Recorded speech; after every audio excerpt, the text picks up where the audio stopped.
Here are tonight's Honda starting goalies, and what a night for 27-year-old Alex Stalock. He was a Packer at South St. Paul High School, a Bulldog in Minnesota Duluth, making his first start in his hometown and his home state. He beat the Minnesota Wild earlier this season.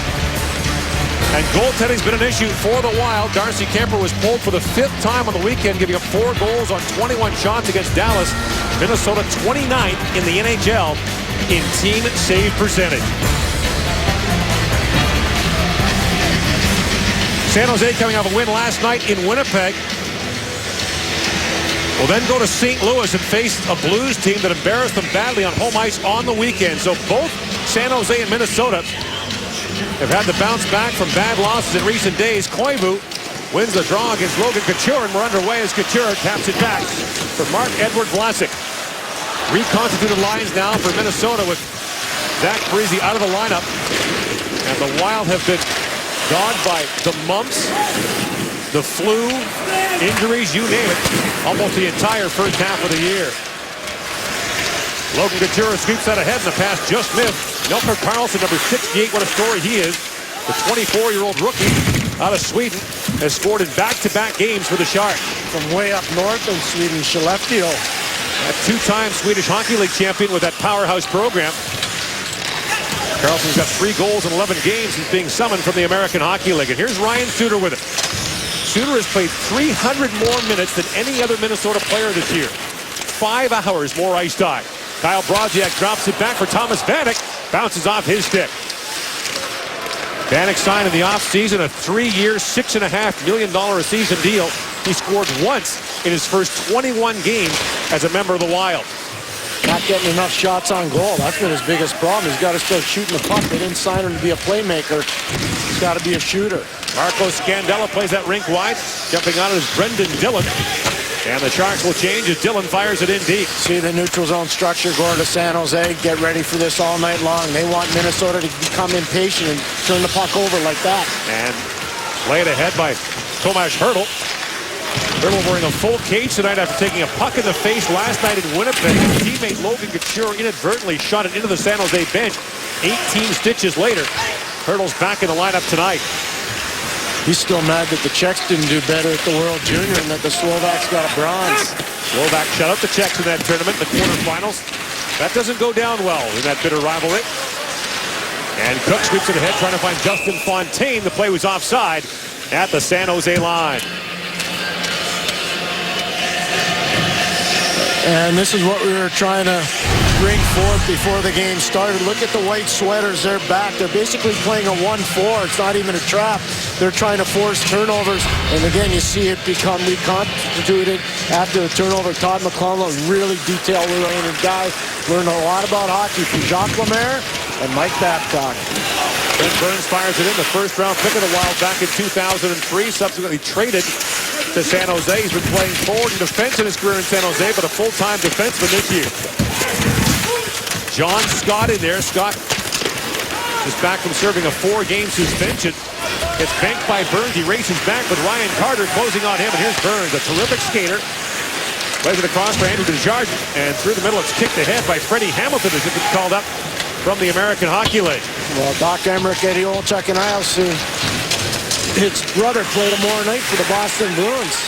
Dougie is a perfect defenseman for Boston. Yep. And the lead pass misses Tommy Wingels. As racing back is Jonas Brodin. That's an icing call against the Sharks. The face-off back in their end. And there is Alex Stalock. 3 years ago, Pierre, he was injured in an American League game. Dwight King, now with the LA Kings, tried to leap over him. His skate cut the back of Stalock's leg, severed a tendon and the main nerve in his leg. Stalock could barely walk for a year. He was off the ice that long. Came back and began to rebuild his career. And here he is back in the National Hockey League with a .918 save percentage. And making his first start just a few blocks away from where he grew up. Patrick Marleau wraps it around the boards, held the line by Pominville. Pominville feeds in front, Koivu tapped it wide on the centering pass from Pominville. Ryan Suter back with him. He shoots, it's blocked in front. Pominville trying to tap that back. And swept ahead to Marleau. Marleau dropped it back, and it's fired in by Justin Braun. Kemper took a slash there from Tommy Wingels who didn't like it. And Pominville outlets for Koivu. Walks in and fires it around. And waiting for it is Matt Irwin. Sharks have won 11 of their last 16 games. After that road game in St. Louis, they'll play 11 of the next 14 on home ice. After a brutal schedule to open the season. They spent most of the first 2 months on the road. Was it 16 to 20 on the road? 16 of the first 21 games were away from home. Carlson playing pitcher's catch with Logan Couture. Pavelski shields off Scandella. And Pavelski works back in the corner. At the line, played across to Tennyson with a high shot. Matt Tennyson, a Minneapolis native, just missed the net. Played for Andy Murray at Western Michigan. Now a wraparound try. Irwin centers it. And the save made by Kemper. Now a chance for Niederreiter. Couldn't get to it. Comes back in by Tennyson. And that's a dangerous game for Minnesota to play right there. That's where the size and the strength of the San Jose Sharks can really come in when they play that contained cycle type situation. Minnesota doesn't want to do that. Cook chips it out, trying to find Coyle. Coyle drops it off for Fontaine. He didn't shoot, and Stalock got the blocker on that. Banked ahead by James Shepard, another former Minnesota Wild draft pick, taken in the first round in 2006. 9th overall in his draft year. Shepard was injured in an off-season ATV accident while playing for Minnesota, and they wound up trading him to San Jose for a third-round pick. Jonas Brodin fires it in. Here's Burns waiting for it. Squeezed that by Cook. And it's knocked out by Hurdle, but from the wrong side of center ice, Fontaine goes back. Icy no was waved off. Justin Fontaine didn't play in that Dallas loss. 7-1 defeat for the Wild. And a battle ensues in behind the goal as Stalock has to play that away from an on-rushing Ryan Carter. John Scott pokes it back, and Brendan Dillon plays it around. And now fired back down the ice by Braun, and this time it will be icing against the Sharks. Shots are even at 1, 5.5 minutes in. The road to the NHL Winter Classic starts on Epix, a 4-part all-access series for the Blackhawks and the Capitals. Watch free, watch live Tuesdays on epix.com and NHL.com. What a fantastic game it was. That was the best outdoor game in terms of game quality, wasn't it, Pierre? Absolutely, Gordon. A big reason why the ice surface was so good. Dan Craig and his team did a fantastic job. And the other thing, both teams played it like it was a playoff game. They weren't trying to survive the elements. They were playing it like it was a real hockey game. And it was spectacular to watch. It really was. And a great setting, as always, for that New Year's Day Classic. Koivu wins the draw back to Folin. And now Dillon wraps it around, and racing back is Folin for it.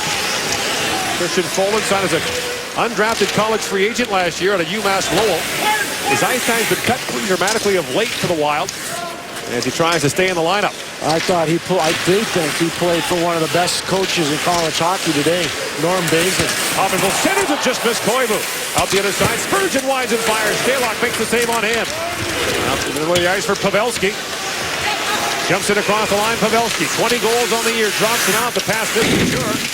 Trying to find Carlson with it, but Pominville's back the other way. 3-on-2 for the Wild. Zucker for Pominville. Back for Zucker, puts that back in the corner. Tennyson's got a hold of him. And Irwin plays it ahead for Couture. But just squeezed across the line. Scandella brings it in. 9 goals on the year for Scandella. Fires that on goal. And Stalock knocks it away. Now you can see why, Gord. He can absolutely bring the heat from the back end. By far the most he's ever scored in a single season. That's not yet half over. Marlowe ahead for Tommy Wingels, busting in. Wingels can skate. And Ryan Suter stays with him step for step. Now Brodin up for Niederreiter. And Nino Niederreiter trying to poke that ahead. Brodziak plays it back for Brodin. Rossi goes for Suter. Up ahead for Niederreiter, who chips it down to the San Jose zone. Burns goes back, and Niederreiter just steamrolls over him. And the centering pass by Zanuck deflected right on goal. Niederreiter broke his stick, and now Stalock got to hang on to that deflection in front. 12:44 to go in the opening period. No score between the Sharks and Wild on the NHL on NBCSN. For Brian and Cindy Stalock, you got a chance to see their son in person in his hometown and his home state. Being a goalie parent is a lot different than being the parent of a skater, because the best they can hope for is that nothing bad will happen. You'd be right about that. My brother Ryan was a goalie. I don't think my mom ever saw him play. Hard to watch through your fingers, isn't it? By the way, St. Paul, what a great hockey tradition. The late Herb Brooks, Paul Holmgren, Phil Housley, all people from the great hockey community here in St. Paul. South St. Paul High School, the Packers have been a powerhouse in Minnesota high school hockey for years. And here's Brent Burns. Up ahead for Matt Nieto, who was tied up there by Spurgeon. Now Shepard comes in to help out, and Charlie Coyle tried to knock in. Coyle got 3 goals in 37 games so far this year, Pierre. 1 in his last 32. The player of the Wild acquired as part of that package for Burns from San Jose. Yes, he should be a lot better than what he's doing offensively. And Burns getting roundly booed by his former fans here for not moving the puck from behind the net. Swings it across for Vlasic. Through the middle for Shepard, who tips that over the glass. Up and out of play. Well, Mike Gill, coaching the Minnesota Wild, he knows the prowess of Brent Burns. And there's a lot of speculation about Mike and what's going on with the team, but I can tell you, he's done a great job communicating with this team. There's an example of it, talking to Matt Cook right now, and I don't think the players have got a problem with Mike Gill here, Gord. I really don't. I think illness and injury and bad luck have been a problem, and some shoddy goaltending, to be honest. Well, last year, Pierre, at about this time, the same rumors were circulating about Yo, who was in the final year of his contract. He got an extension in the offseason. The Wild management group hung with Yo. They made the playoffs, won that opening round series against Colorado in 7, then stretched Chicago to 6 in a terrific series. But here they are again, struggling at the midpoint of the season, and given the payroll and the expectations for this franchise, a lot of pressure on the head coach. And Todd McClellan sees the icing. He's coming with his guns right now. Logan Couture, Joe Pavelski, and Melker Karlsson. So he's being an aggressive coach here, Todd McClellan, for the San Jose Sharks against Mike Gill after his team iced the puck. Eric Howell lost that draw. Couture won it. Henderson with a shot. Again goes just wide. Jumping up is Irwin on it. Plays it down for Pavelski. Justin Falk just up from the American Hockey League for the 5th time this year. He knows the road to Iowa pretty well. Play that up. And now it's chipped in by Melker Karlsson. Smart player, boy. Really smart player. More and more teams are taking chances on older European veterans, signing a 1-year deal, see how it sticks. And now hammered wide of the goal by Irwin. He was coached by an amazing coach over there, Jan Eriksson, who was a great defensive checker for the New York Rangers for years. And his son Tim plays in the NHL with Chicago. Now Tennyson brings it ahead. I hope the lights work in that arena in Skellefteå. As that long shot is taken by Marlowe. Way up north in Sweden is Karlsson's hometown. A couple hours from the Arctic Circle. The Ice Hotel, the world-famous Ice Hotel, isn't far from there. As you see Patrick Marleau, we talked about his struggles, Pierre. Yeah.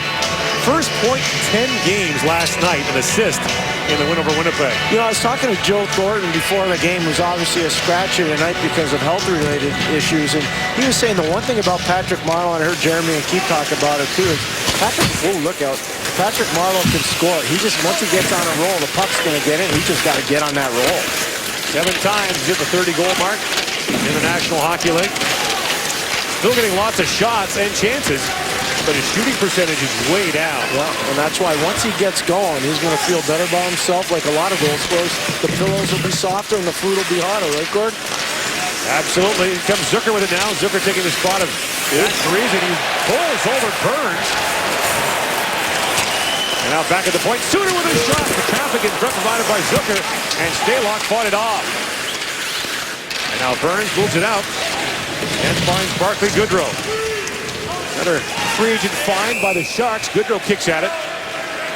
And we have a penalty here on a slash as Goodrow had his stick sawed in half.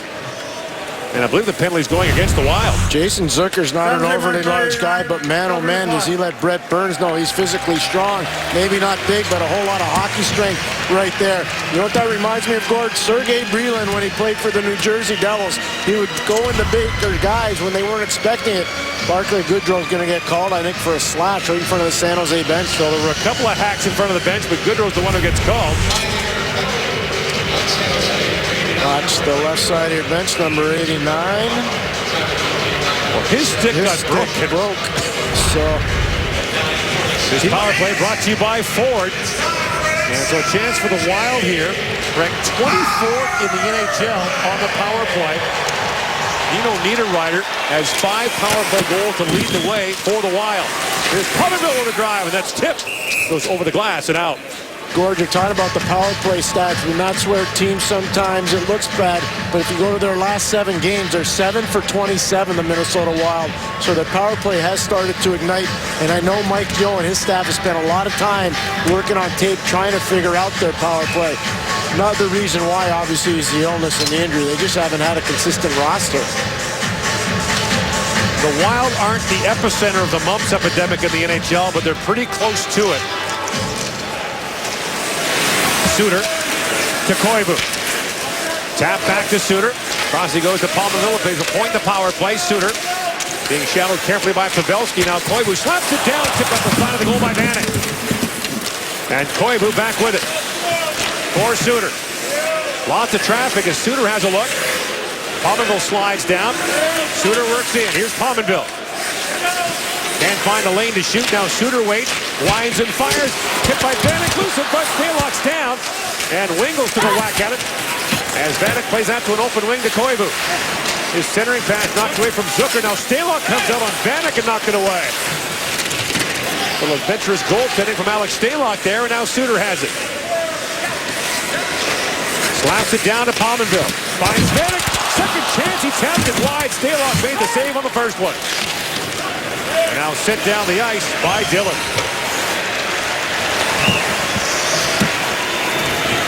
50 seconds to go in the Minnesota power play. 9 to go in a scoreless first period. The home team has won 15 of the last 16 games between these two. Jared Spurgeon centers it. That's knocked away. And a chance now shorthanded for the Sharks. Andrew Desjardins works in, shoots, and Kemper made the stop. And Matt Nieto digging for the rebound went through the Minnesota goaltender. We're seeing some pretty good goaltending right now. One was a shorthanded save by Darcy Kemper, but how about on the power play, Alex Stalock? He's got to see through all kinds of traffic, and he does a really good job right there holding his post and his position. And then Andrew Desjardins just blasting on goal. Look where Darcy Kemper gets hit, Gord, right in the Minnesota Wild crest. So some good fundamental goaltending from Kemper, making himself look big. Even though he is a big guy, he made himself look a lot bigger. You know, we talked about the Minnesota goaltending, Pierre. Last year, they used 5 different goalies in the regular season. No one started more than 30 games. No one won more than 20. So it begs the question, do they have to be aggressive and go out and get goaltending going forward? Kemper's been yanked 5 times from the Wild goal. Niederreiter ahead for Fontaine. And Marleau brings it back shorthanded for the Sharks. Marleau shoots. It goes off the skate of Spurgeon and wide. Scandella lays it back for Jared Spurgeon. 4 goals on the year for Spurgeon. Carlson poked that away, and that's going to do it for the power play that generated 2 shots on goal as Goodrow steps out. Coyle for Niederreiter. Nino Niederreiter drops it back for Fontaine. That pass handcuffed him, and Suter fires it back in. No one's played more minutes over the last 3 years in the NHL than Ryan Suter, and it's not even close. He's played nearly 800 more minutes than any other player in the league over that time. Averages 29.5 minutes a game, Pierre. Is it too much? Nope, not for him. He's farmer strong. He's in unbelievable shape, and he can still handle it. He's a lot like his uncle Gary. Played big minutes, a lot like Chelios, another Wisconsin guy that heads up that can handle big minutes. Puck out of play. In behind the Minnesota bench, 7:29 to go. The NHL and NBCSN returns to St. Paul, Minnesota after this. They're playing a tight neutral zone game. What's the best way to beat it? Well, they're sitting back a little bit, so our D, we got to take some ice. We got to bring somebody to us, but there has been some few pockets in the middle of the ice. We moved that puck and we supported it a little bit better. How have you managed to deal with the entire Parise situation and the unfortunate situation with his dad? I mean, that's a real tough one. All I can say is that Zach is completely in our thoughts, and I know more than anything, he would never want this to be a distraction. So we're thinking of him, and I know our guys are playing for him. Thank you very much, Coach. Thank you. The 2 coaches tonight have something in common. They both coached Minnesota's American Hockey League team. Todd McClellan won an American League championship with Houston back in 2003. Now a centering pass. Almost getting there was Tomas Hertl, but it bounced off his stick. Hertl trying to use that full cage. Now a shot off the outside of the goal. Bounces right back to Hertl. It'll battle with Brodziak. And a bouncing puck fired on goal by Shepard. And there's Darcy Kemper with the stop. This was all engineered by Todd McLellan, who changed on the fly, took his fourth line off the ice, put his third line on the ice with James Shepard, Matt Nieto, and Thomas Hertl. Created all kinds of offensive flow. So some creative coaching from McLellan.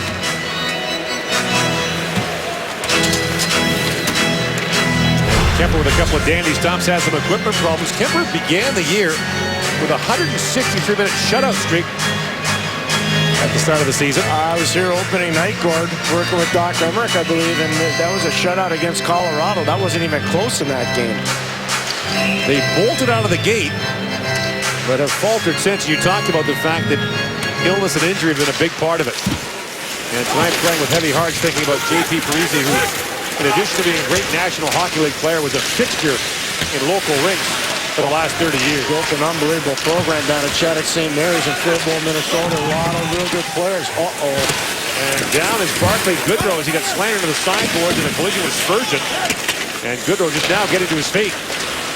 Marleau in with Wingles. Tommy Wingles chips that ahead. Scandella just moves him off the puck. And Scandella has it picked off by Carlson. Back to Wingles. To the point. Brendan Dillon can't hold it. Feeds back across to Braun. Brendan Dillon came over from the Dallas Stars.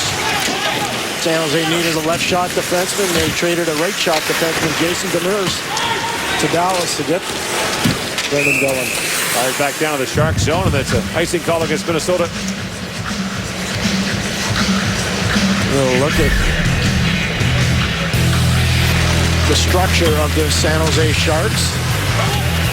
In the neutral zone, taking away space, forcing turnovers, and this is where it's going to be a problem for Minnesota. I thought it would be before the game, Gord. If they turn it over, they're going to lose this game. They've got to manage the puck better, get it behind the San Jose defense, and go to work with their speed.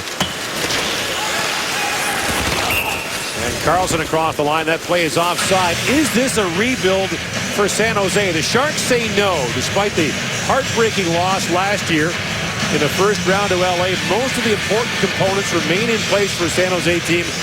10 consecutive years in the playoffs, 3 times in the conference final, but unable to break through at any point. It's going to be interesting to see how it all plays out as you get closer to the trade deadline for Doug Wilson and the management team in San Jose. No Joe Thornton tonight.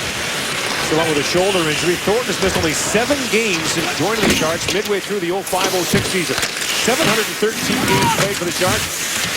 The most assists in the NHL over the last 10 years. And where they miss the most, Pierre, on the power play. Quick chance there for Pavelski. That stopped short side by Kemper. Pavelski back with it. Works it back. Shot by Tennyson, and Kemper makes the stop on Matt Tennyson. Looking for his second career National Hockey League goal. No score, 5:42 to go in period number 1. That's Jay Woodcroft, one of the wiser young assistants in the National Hockey League. Don't let his facial looks that make you think he's that young. He's got a lot of experience working for Mike Babcock and Todd McLellan, and he's really the architect of this power play. One of the things he was talking about with Gordon and I this morning, the consistency factor. For 7 years, they basically had the same players in the power play, and it's really worked well for them. He has it bounced away from him. Brodin slides it ahead, and Brett Sutter hacks at it. Sutter, the 8th member of the Sutter family to play in the National Hockey League, the son of LA Kings head coach Daryl Sutter. His dad would be proud of him today. They skated Brett Sutter really hard this morning with the extra skaters. Well, he's been battling a stomach ailment. The bug that's been going through the wild, and it went through him pretty hard.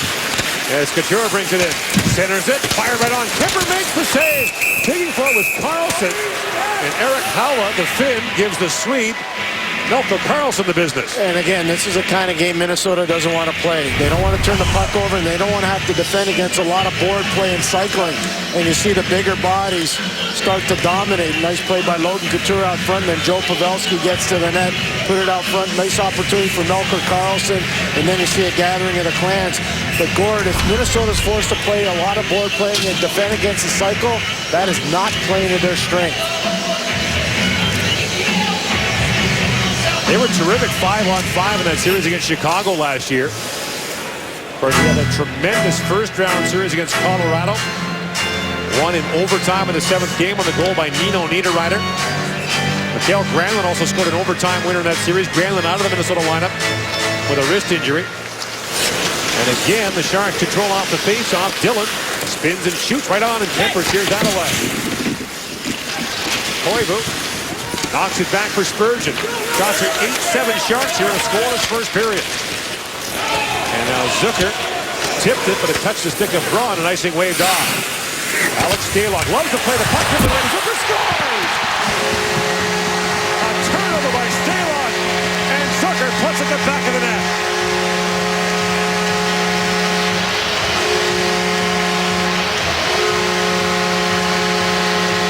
They are mad because they thought that should have been icing. That's why Todd McLellan's yelling at Ryan Galloway. They thought that should have been icing right there. You see it get waved off. So Stalock's forced to play the puck. Well, sometimes when you think you're good at something, you might be, but then you get a little bit arrogant. He was too arrogant right there with the puck.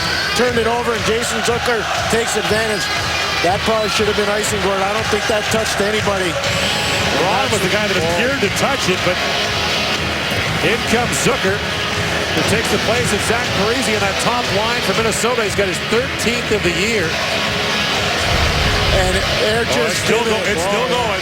Oh, they're giving it to him, but good. And they're yelling at Ryan Galloway, not at O'Rourke. Did I hear you?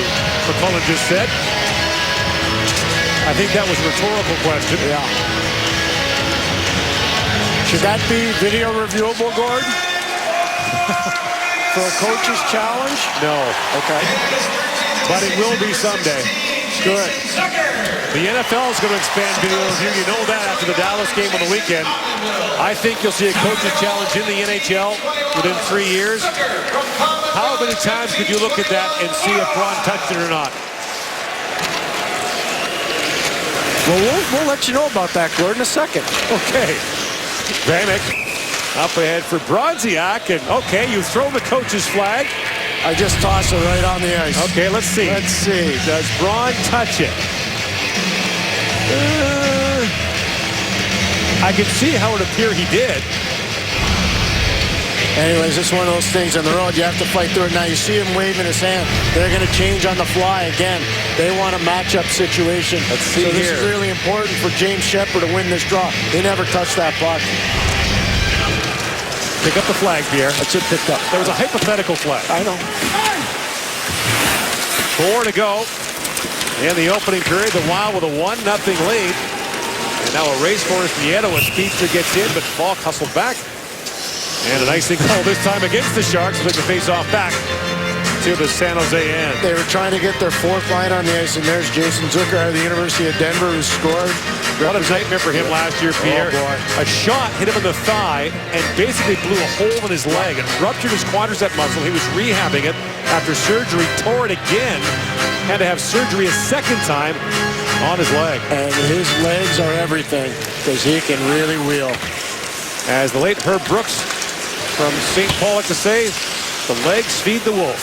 And here comes another aggressive line change by Todd McLellan. Bronziak with it in. Pavelski knocks it out for Couture. And Logan Couture banks that in. Around Suter. Couture drops it back for Pavelski, but that was picked off on a good defensive play by Niederreiter. And now Niederreiter plays that just across the line as Burns picks it up. Toughest part for Burns getting traded from Minnesota to San Jose, moving all his pets. Oh, got about 20 of them. Didn't he have a snake too? A couple actually. Yeah. Lizards, snakes, dogs, cats. Niederreiter kicks it ahead. And now Burns slaps that ahead, and Freddie Hamilton chips it in. The Hamiltons come by their athletic prowess. Honestly, his dad was an Olympic rower in LA in '84, met a basketball player for the women's team for Team Canada.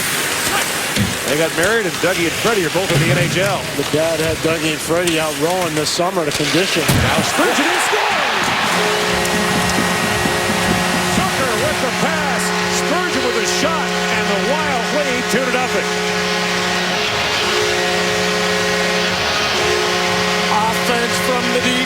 Minnesota. Whomever the left winger is in this situation for San Jose is in trouble. Right there. That's Patrick Marleau. He gets beat off the punch. That's not good enough. That beats Stalock on the short side, but that's not good enough in zone coverage by Patrick Marleau. Jared Spurgeon, his 5th goal of the year. All 5 of them scored here in St. Paul. And the Wild, Bonita Spark are getting one tonight. If you're just joining us, they're without their leading scorer. An emotional spark plug, Zach Parise. He's with his ailing father, JP. But the Wild respond with a pair of goals here in the first period. In a crucial Western Conference battle. The Sharks with his shot, bouncing around in front. The penalty coming now.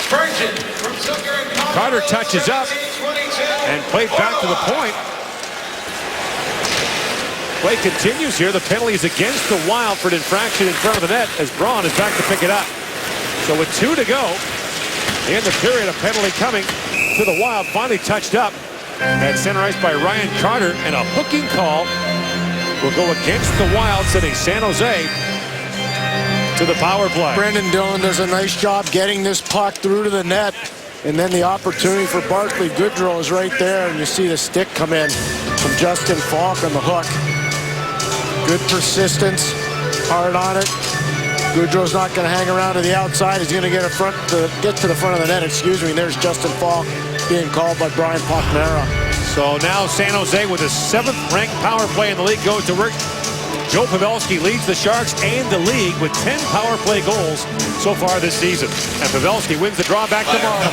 Works it in. Marleau shoots. That was blocked by Spurgeon. He's away short-handed. It's a 3-on-2 for the Wild. Spurgeon. Long shot on Stalock. The rebound. And Koivu just missed that. He had an open net. Now fired in, and it gets by Kemper, racing to it is Couture. These goalies need leashes tonight. Wingles back to Marleau. And the bouncing puck into the corner. Scandella reaching for it. Pavelski on the backhand, back to Marleau, working the point in the power play. Pavelski. 4 goals in the calendar year 2014 than any National Hockey League player for Pavelski. Couture fires, that goes wide. 41 of them last year. I don't think half the league even knows he scored 41. He's just such a good player. Phenomenal athlete, Gord. Good at every sport he tries. In comes Burns, and that's knocked away. Marleau. Last minute of play in the first period, 1 minute. Knocked down and fired down the ice. You saw how much the Sharks missed Joe Thornton, who's also top 10 in the league on faceoffs. Another part of Thornton's game that the Sharks are without. Irwin wraps it around. 45 seconds to go in the period. 40 seconds on the power play. Tomas Hertl. Back at the point. Here's Tennyson with it. Into the corner for Shepard. Back to Tennyson. Feeds across to Irwin. Now Tennyson with time. Pops it across to Shepard, shoots, and it goes off the skate of Brodin and wide. Tennyson back with it. Flips it down to Matt Nieto. And the bouncing puck goes to Hertl. Tomas Hertl had that great start to his rookie campaign last year that suffered a knee injury that cost him the second half of the year. Yeah, the Rangers are still mad at him because of the flashy goal he scored. Drove our pal Marty Biron right out of the league. Centering pass to Shepard, drops it back. Nieto with a chance. That was blocked by Bronziak. Now it's sent down the ice as the horn sounds. So the Wild survive a late power play from San Jose that does not register a shot on goal and go to the dressing room with a 2-0 lead as Zucker and Spurgeon have the Minnesota goal. Stay tuned for the Lexus Intermission with Liam McHugh, JR, and Keith Jones. Minnesota working hard to battle back in the Western Conference race, and the top 2 teams in the East clash for the lead. That's all coming up when the NHL on NBCSN continues our first intermission right after this.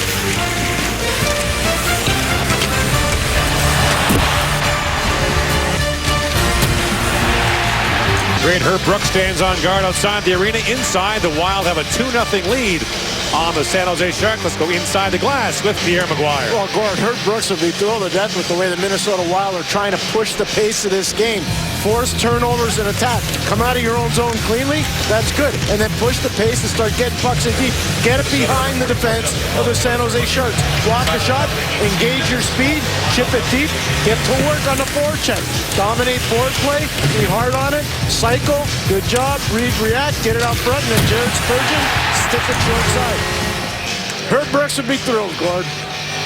Wild have won 7 straight at home against the Sharks. It's the longest current home winning streak by one NHL team over another in the league. You know, Carlson had that knocked away. The teams begin the period 5-on-5. Jason Pominville with 2 assists so far tonight. Drops it down to Zucker. Wraparound try by Koivu, and Stalock got a stick down on him. Pominville back with it. Centers it. Zucker a drive.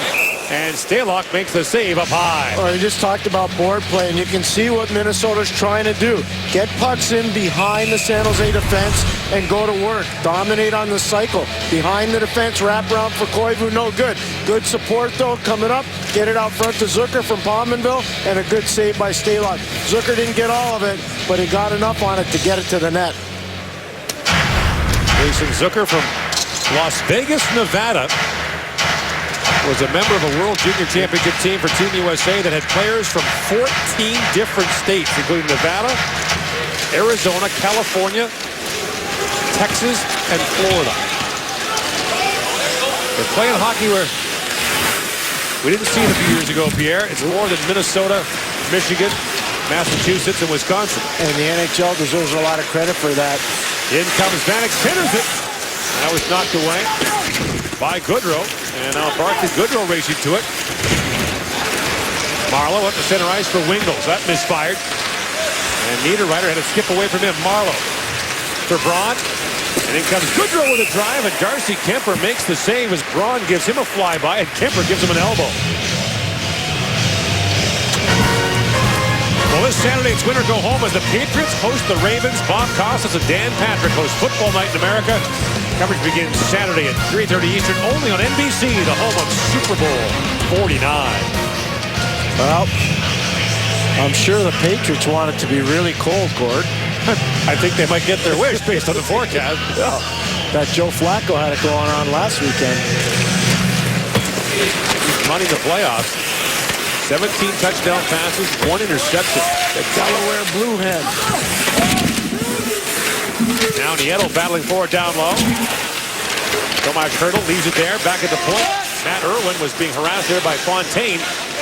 And Cook has it back for Minnesota. Matt Cook missed 22 games earlier in the season with a hip problem. Now Stalock had that taken away by Fontaine. Coyle back with it. Charlie Coyle. Back to Dustin Falk. His long shot drifts high. And Folan on the other side had it knocked away by Hertl, but he iced it as Falk goes back. You see the full cage for Tomas Hertl after taking that puck in the face last night. Tough enough game without getting hit in the bench by your teammate. Like I said, I still think he's mad that the Slovaks got a bronze medal and the Czechs got beat by them. By the way, Gord, congratulations to you, Ray Farrar, and the entire team at TSN. What a phenomenal World Junior you folks had. It was awesome. Way to go. Tremendous tournament. We got to look at the future of the game there, especially for Connor McDavid and Jack Eichel. As Zucker centers it, knocked away by Irwin. Eichel for Team USA, McDavid for Team Canada. Now Zucker taken down. That's going to be a penalty against Matt Tennyson of the Sharks. And the Wild will get an early power play here in the second period. Well, it's working for Mike Yeo and the Minnesota Wild right now, getting pucks in deep and attacking the defense of the San Jose Sharks. Strong on it, Zucker, and then watch, he's going to try to get to the net, and Tennyson loses body position, just trips him down. That's a routine call for the official, Brian Bachmara.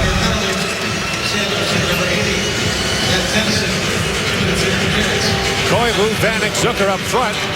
Suter and Pominville on the back end for this Minnesota power play. And Koivu wins the draw back to Suter. Mikko Koivu down on the goal line. Zucker centers it, and Vanek fanned on that. That was airborne. He would have needed a lacrosse stick to catch that one. And Ryan Suter calmly swings it ahead for Pominville. Rink wide, he goes for Koivu. And the power play now set up as Zucker drops it back. Pominville to Zucker. And Pominville and Suter crisscross. Now Suter has a look. Lots of traffic in front from Vanek. Here's Koivu with it. Into the corner for Zucker. Pominville had to race back, and now Suter will scramble back to pick it up for the Wild. Suter up for Pominville. Long-time former Buffalo Sabre back with Thomas Vanek. Now the line is held by Suter. Cross he goes for Pominville. Vanek parked in front. Suter has a look. No shot so far. Now Suter will take a drive, and that deflects off a stick over the glass. And the stoppage with 59 seconds to go in this Minnesota power play. Well, you got to like the sets that Minnesota are showing. They're opening up shooting avenues. They're getting bodies to the net. And for Ryan Suter, he's wide open. Plays a little pitch and catch with Mikko Koivu, then blasts it on goal, and that touches somebody up in the high slot. I thought it was a Minnesota stick. That faceoff should come outside. They thought that on the San Jose bench too, Gord. They were yelling at the linesman, but obviously the officials don't agree. Throw the challenge flag, Pierre. No, not on that one. No? No. It's a faceoff, not a goal. Well, could be a goal in a minute here. Well, it could, but the other one was a goal. Now Pavelski against Coyle on the draw. Charlie Coyle has not been great in the face-off circle this year, down around 43%. See, he's mad, and I don't blame him. Coyle's got to get squared up and get a stick down. He's just sitting there with a stick on his knees. At some point, he's got to square up. And the Wild do control off that face-off. Now, Braun plays it around, picked off by Fontaine. Fontaine leaves it there for Coyle. And now Scandella plays it across for Spurgeon. Wraps it around for Fontaine. 40 seconds to go on the power play, and the puck deflects off a stick, up and out. And the face-off will be back in the San Jose zone. Joe Pavelski's such an important player. His stick's down, he's squared. And so he's saying, wait a second, I'm ready to go. I'm squared up. I'm down. My stick's down. I'm the visiting team. What's he waiting for? I mean, that's why Pavelski was so upset.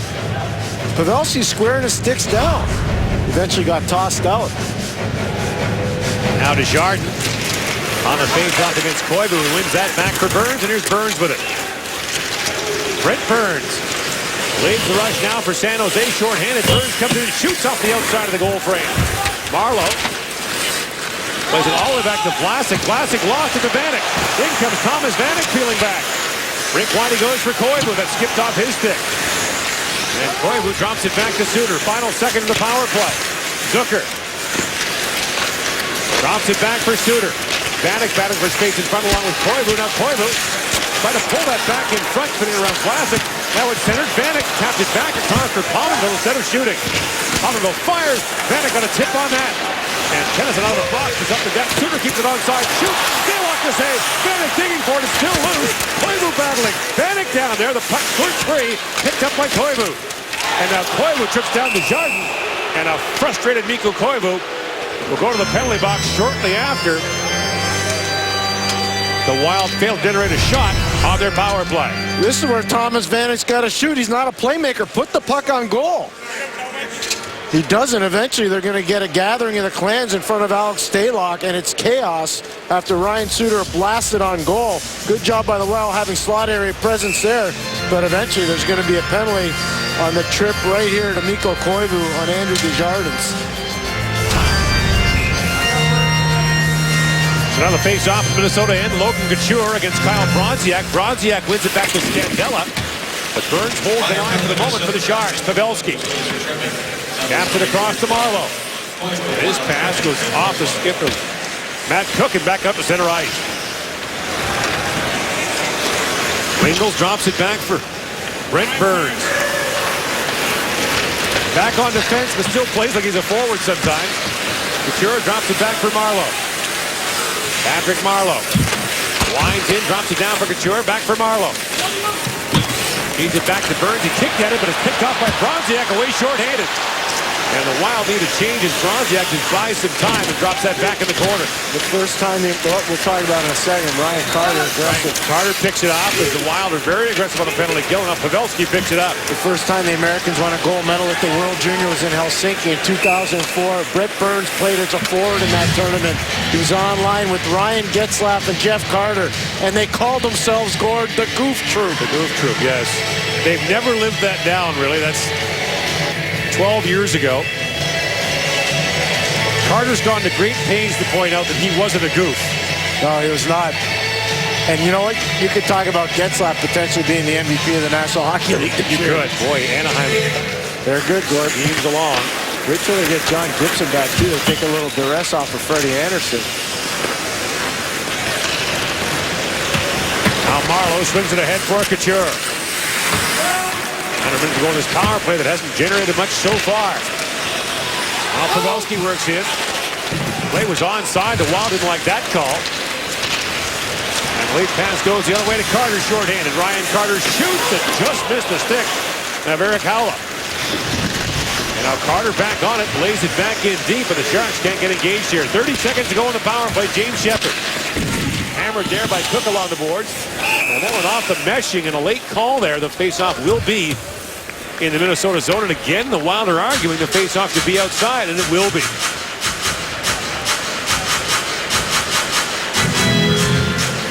He's got to be a little bit happier with his group right now after what happened to them this weekend in Dallas. 7-1 loss.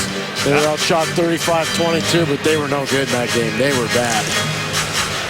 Minnesota hasn't won back-to-back games since mid-November.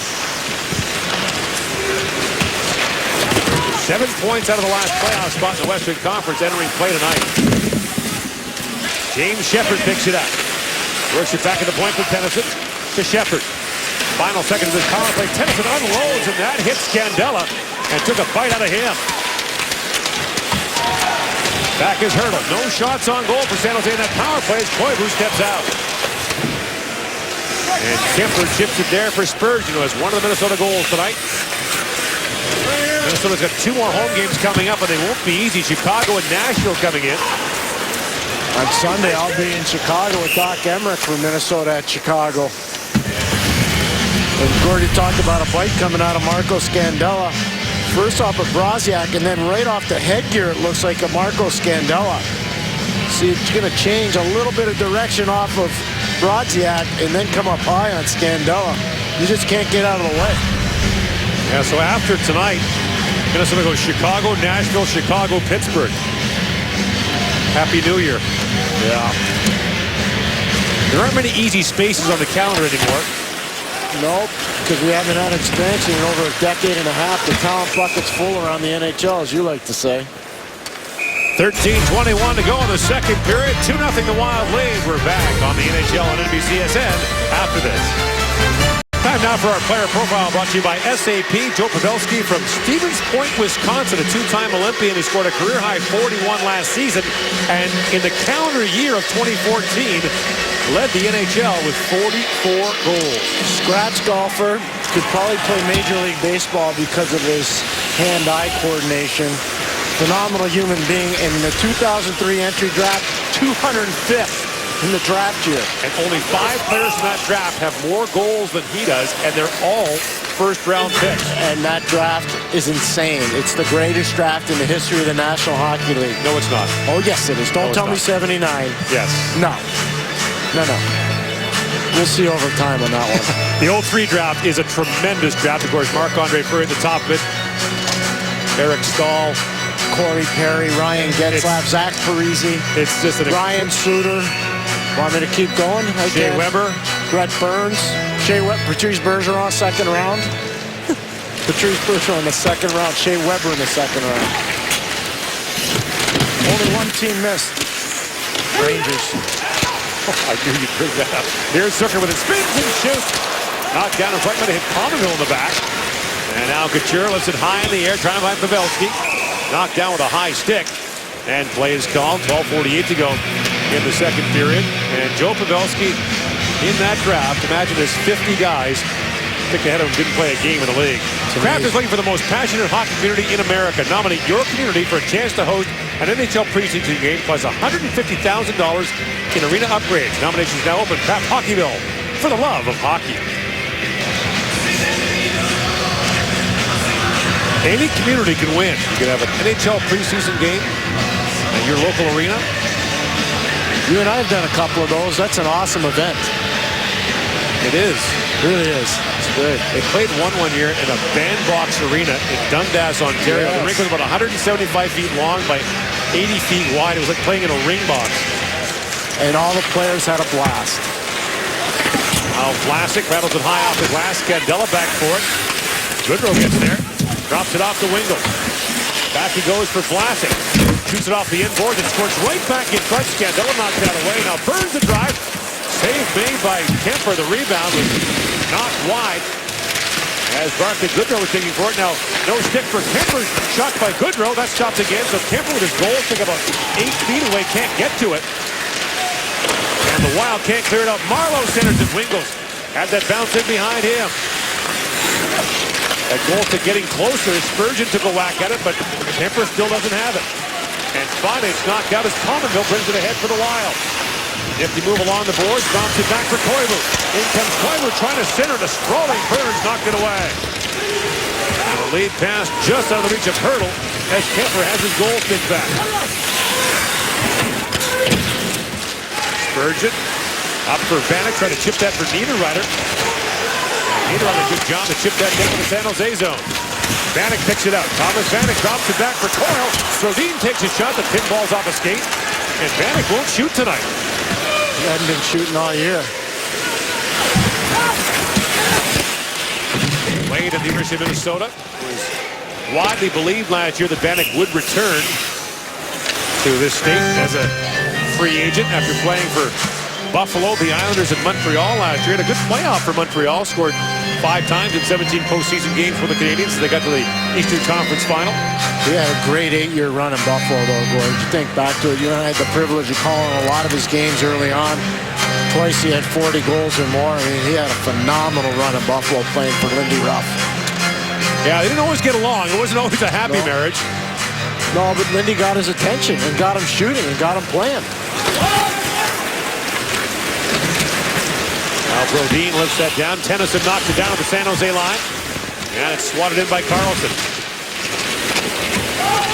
Bouncing puck for Pavelski. Quick shot by Couture. That was blocked by Suter. And Carlson digs forward again. Picks it up for Pavelski. Dribbles down and front. Kemper will hop on that with 3 Sharks converging on him. So the Sharks wrap up this road trip on Thursday in St. Louis, taking on a Blues team that beat them handily 7-2 on the weekend. Then they've got the Rangers at home into Arizona to take on the Coyotes. How about your friends in New York, Alain Vigneault and his troop? Wow, they are shredding it right now, starting a West Coast road trip. Todd McCullough telling us today that 7-2 loss to St. Louis at home was one of the worst games his team has played since he's coached them. That's a 7-year run. Poked ahead by Cook, going in on Braun. And Braun reached around, took that away. Now Justin Braun back with it. Made of Vadnais Heights, Minnesota. And Fontaine picks it up. But at UMass Amherst, Matt Irwin played there as well. Hamilton back for Braun to Irwin. 10.5 to go in the second period. Wild broke this game open with 2 quick goals in the opening period from Zucker and Spurgeon. And the lead pass goes to Shepherd. Sharks are changing as Shepherd winds his way in. Drops it back for Vlasic with a shot. And that's kicked away by Kemper. And in front by Dillon, knocked down by Spurgeon. And the Wild just cleared out as Cook knocked that inches across the line. Redmond Dillon. Another undrafted player. Played junior hockey in the Western League. Good career with Seattle in the West. And here's Nieto with it. Matt Nieto comes jumping in. Spins back along the boards, waiting for help to arrive. Drops it down for Vlasic. Back to Nieto with a quick shot. And that's knocked away with a blocker of Kemper. In comes Burns, centers it. And that just missed the stick of Tomas Hurdle. Now Hurdle lets it go for Couture off the bench. Logan Couture spins back in the corner. Feeds back to Nieto with a shot that was blocked. And the man who blocked it, Ryan Carter, feeds it out. Great job by Carter getting in the lane there against Nieto. Burns a long lead pass. Finds Carlson with it. The centering pass by Pavelski knocked away. And Burns fires it right back in. Rattles off the glass. Right in front of chance now. Score! For Carlson. Off the bad bounce off the corner stanchion. And Melker Karlsson now has goals in 3 consecutive games. And scored last night, got the second goal for the San Jose Sharks. He's just shot in from the neutral zone. See if Burns just teed up around the stanchion. He kicks out funny. Melker Karlsson wins the race, goes to his backhand, and just puts it through Darcy Kemper. Well, at that end of the ice score, we saw a goalie turn the puck over for the first goal of the game. And now we see a bad stanchion play that cost the Minnesota Wild a goal. Karlsson now has played 12 games for the Sharks. He's got 4 goals. He plays for the powerhouse Skellefteå program in Sweden. Now a lead pass for Couture busting in. Taken down by Koivu. And Mikko Koivu's going to get it. I think they might call a dive as well. And Couture's going to get it for diving. He's hot. 2-1 now the score. As Melker Karlsson continues an impressive rookie campaign. You tell your team after the first period because they look a lot more awake this period. Actually, there was about a 10-minute period in the first where I thought we got our legs going, and after playing back-to-back, we were okay. The bad goal really hurt us. I thought we didn't respond well, but starting to get going here again in the second. We need to get our forecheck moving. What was your take on that last penalty? Your guys in the box as well. Well, we threw the puck up through the middle as semi-breakaway. I'm not sure that he's going to go down in that situation intentionally, but they saw it differently. Excellent, Coach. Thank you. And Logan Couture didn't like this call much. He was called for the dive, Koivu the trip. And Couture is still simmering in the San Jose penalty box. It'll be 4-on-4 now, and the face-off won by Coyle. It's a good night in the face-off circle. As Suter plays it across for Brodin, for Coyle. Charlie Coyle works it back, and Coyle pivots back. Trying to slide it across for Suter. That was disrupted by Burns. And Nieto back to pick it up.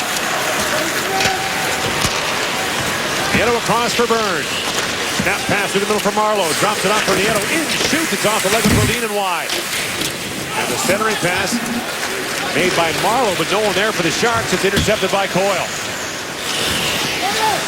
Doubles out ahead and goes off on a change as Ponto comes in for it. And Vlasic steps into him. Marleau. In with Vlasic, and Marleau with time. Fresh legs coming on the ice for the Sharks. Drop back for Vlasic. Mark-Edward Vlasic banks it around for Marleau. Centers it. Oh, what a stop by Kemper as he takes one away from Joe Pavelski. Wow. You're not going to see that often. Joe Pavelski hits him from that tight. Real good job of San Jose engaging the cycle right out front from Patrick Marleau to Joe Pavelski. Quality opportunity. Not much else Pavelski could do right there. He just gets it, whips it on goal, and Kemper reacts appropriately. So Darcy Kemper with a bounce-back performance after getting pulled from the goal against Dallas on the weekend. Did you think Couture jumped or dove there, Gord? No. Me neither. But hard to tell at live speed. And they do want to get diving out of the game, so I guess if it's close, they're going to make the call. But why, as Tom McClellan said, why would a guy dive there? Yeah, that's why I'm asking the question. I agree with him. That's why I asked him. Throw the flag, Pierre. No, not on that one. Now, would you like to see that reviewable? No. No, I don't. That's one I don't want to see reviewable. You just want to see yes or no questions reviewed. Exactly. Was it played with a high stick? Yep. The one you don't like is when a guy gets clipped with his own teammate's high stick and the opposition gets called. Or it's shot up into the netting and they let the play go on. And Suter with a drive, knocked away by Stalock. At Irwin. Or a goal that's created by icing. Shepard drops it back for Braun. In for Dillon. Steps around Haula. Dillon still with it. Wraps it around, and getting a stick on him at the last moment was Eric Haula. Now Suter ahead for Vanek, picked off by Braun. Penalty coming in Minnesota. This is getting one here, and it will only be against the Wild this time. Wingles swings that rink wide. Pavelski off the bench. In shoots, hit the goalpost. Wow. So robbed by Kemper, then he hits the pipe. And now Pavelski has it back. Slaps it across, and Wingels took that hard pass and knocked it wide. Dillon racing to it, can't hold the line. Dan O'Rourke losing the feeling in his right arm. His hand's been in the air for about a minute and a half now. And Marleau comes steaming ahead. Lost the puck. It's finally touched up. And a hooking call coming to the Minnesota Wild against Jonas Brodin.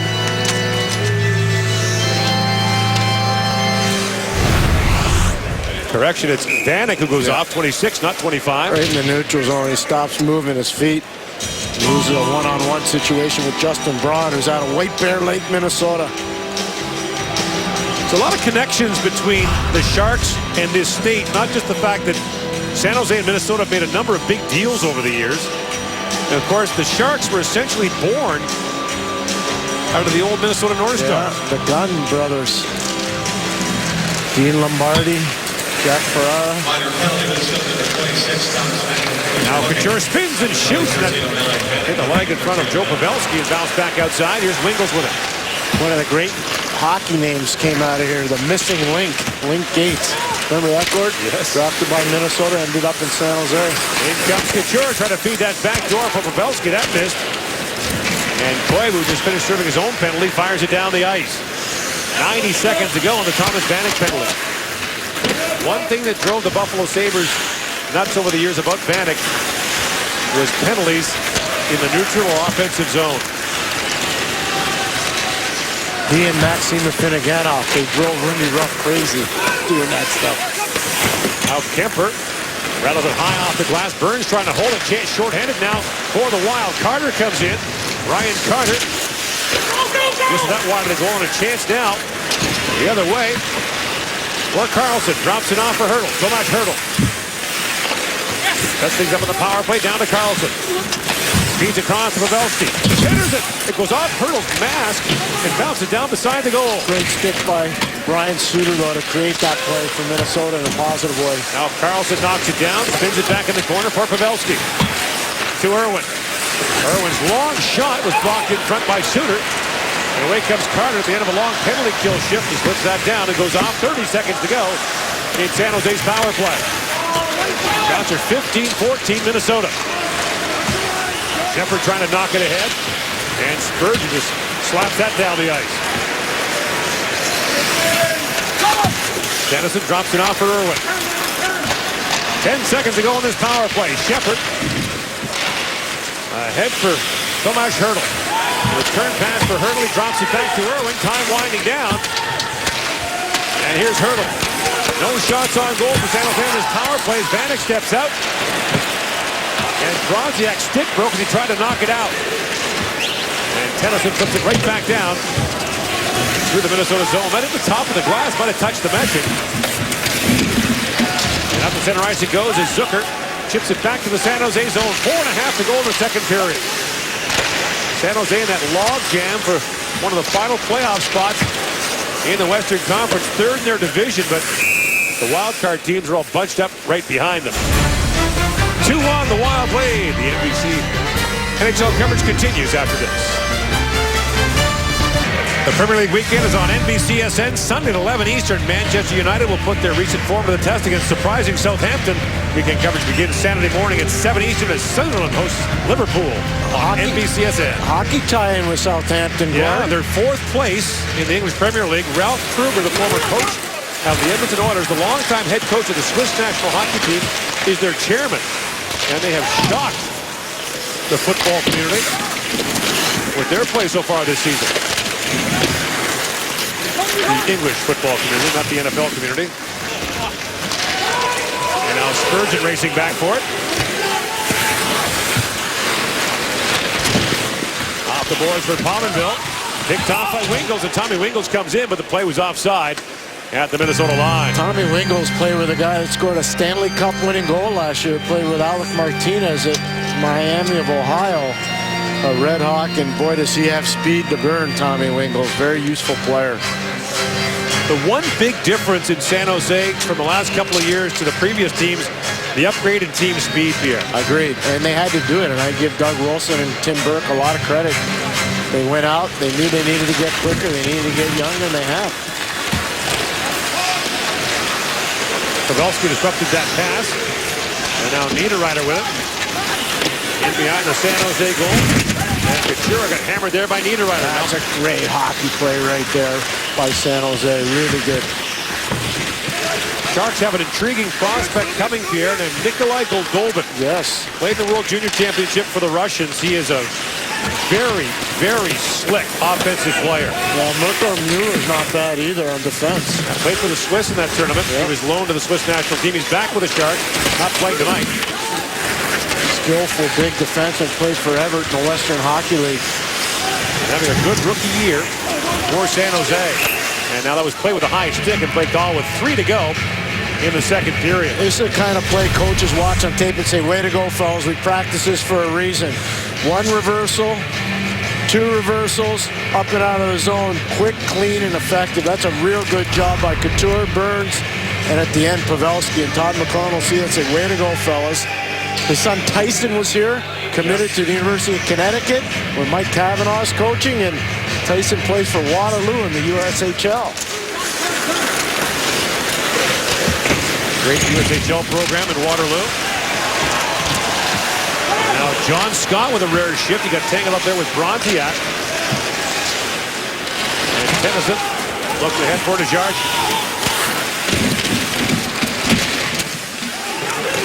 Bouncing puck knocked down by Cook. Picked up though by Desjardins. To Scott. And Scott just watches Bronziak bounce off him. And the puck's still loose in the corner. Freddie Hamilton with it, wraps it around, it's loose, and Scott couldn't reach it. Back comes Fontaine the other way, along with Cook. Justin Fontaine bounces out ahead for Cook. Gets tangled up in the corner. As he and Irwin collided. And then Desjardins sends Fontaine flying. Now Matt Irwin back with it. 2 to go in the second period, knocked down by Scandella. He turns it over, though. Freddie Hamilton wanting a change. Centers it. Desjardins couldn't knock him down. Now here's Hurdle off the bench for San Jose. Nifty move back in behind the goal. Feeds it back, and Braun's shot goes off a skating wide. Nieto. Shot by Braun, knocked down. Koivu trying to clear it out. And Zucker pokes that by Braun, comes in on the forecheck. Nice effort by Jason Zucker. Dillon pokes it ahead. And Pominville plays it back in behind the San Jose goal. Braun to an open wing. Spurgeon seals the wall. Centers it. Goes right on goal, and Stalock knocks it away. Scandella. Back for Pominville to Koivu. Rick wide. He goes a drive by Pominville. That's just wide as Pominville got all of that. If he hits the net, it's in. Back comes Nieto. Drops it back for Hurdle. It was disrupted by Scandella. And Pominville bumped there by Shepard. And Spurgeon does a race match with Hurdle bearing down on him. Final minute of the second period. Sharks to close within 1 thanks to a bad bounce and a goal for Melker Karlsson. As the puck ricocheted off a side stanchion right in front of the Minnesota goal. San Jose trying to sweep both ends of a back-to-back for the first time this year. In their 3rd game in 4 nights. Won in Winnipeg last night, and a tough building to win in this season. Niederreiter bumping there with Vlasic. Vlasic knocks that back down to the corner. Rolls it across for Marlowe. Ryan Suter steps up for Minnesota, and Suter wins the battle for the puck. Up to the point, Coyle with a shot that ramps off a stick. Bounced high off the glass, remains in play. Vlasic to Burns. 10 seconds to go in the period. Goodrow knocks it out. And Charlie Coyle works it back to center ice and just fires it down to the San Jose zone. And the Wild lead is won after 40 minutes of play as Melker Karlsson has his 4th goal of the year. Stay tuned for the Discover Cards second intermission with Liam McHugh, Jeremy Roenick, and Keith Jones. Karlsson making an impact. Patrick Elias reaches a milestone tonight for New Jersey. That's all coming up on our second intermission. You're watching the NHL on NBCSN. 2-1 the score in favor of Minnesota after 40 minutes of play.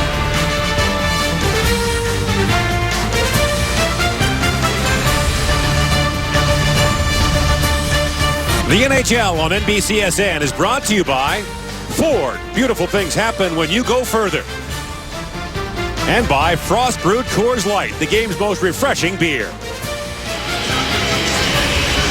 It feels like hockey outside a chilly night in St. Paul, Minnesota. And there is St. Paul native Alex Stalock making his first start in his hometown. He was a South St. Paul Packer, a Minnesota Duluth Bulldog, and now a San Jose Shark, and became the first Minnesota native to record a victory as a goaltender against the Wild earlier this season.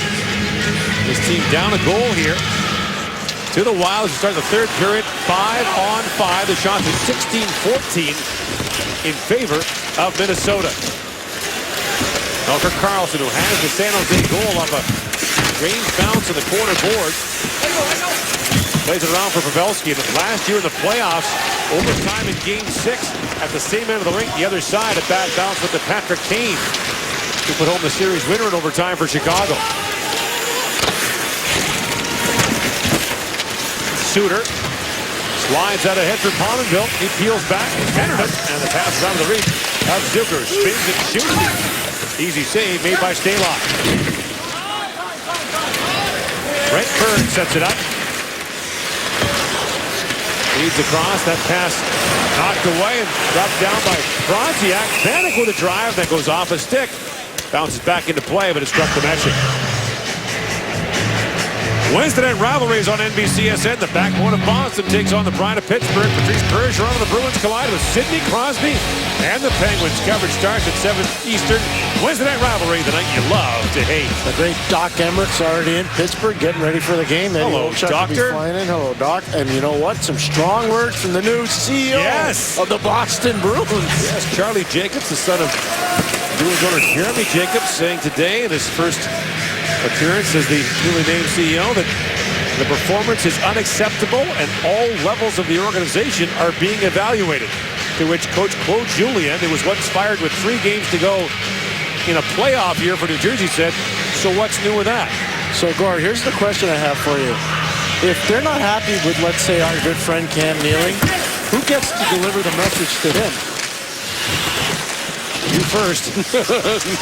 I was going to say, you're going first.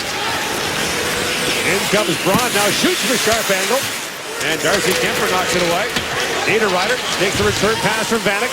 Vanek with Scandella working in. Vanek still won't shoot. Walks in. Now he does. It goes off the leg of Dillon. 3 times this game we've seen Vanek in a good shooting position. Pass on putting it on goal. Niederreiter. Now Vanek winds and shoots, and a bullet goes wide. Back at the corner, Vanek trying to center it. That bounces off a stick. And at the line, Justin Falk trying to hold it. Here's Vanek. Centering it. Braun got a stick on it. Vanek gets it right back. Spins back in the corner. Vanek centers it again. Pull with a shot. Goes off the stick of Marlowe and wide. Good shift there for the Thomas Vanek group as he and Niederreiter go off. His playmaking skills are extraordinary. He's got to work on the shoot. Ryan Galloway got that right in the head. And the puck deflected right at the line and struck Ryan Galloway. And right away they're calling for the athletic therapist of the Wild to come on. We saw Marco Scandella earlier in the game get one high and tight. This one didn't miss, though. This was a full-on hit. Boy, officials have to watch the line. Other players. And that puck deflected, then bounced off the glass. And fortunately, Galloway does wear a visor.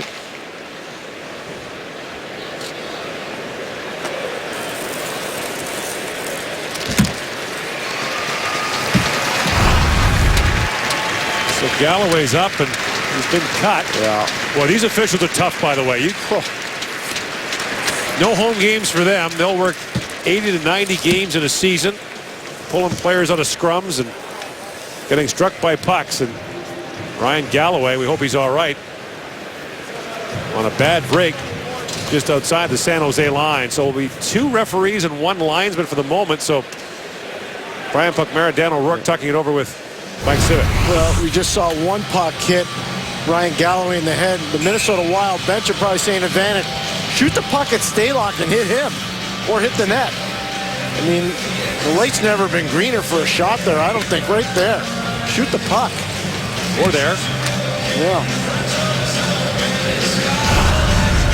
Could be a confidence thing, Gord. Could be going to a new team. I mean, could be the pressure of the contract. Could be just being comfortable living in the state where he calls home, Minnesota. I don't know, but he's not the same player. He has always been, though, a binge goal scorer. Every goal scorer is a little streaky, but he more than most. Jerome McGinley would be exhibit A, I would agree with you. And boy, would the Bruins like to have his 30 goals back.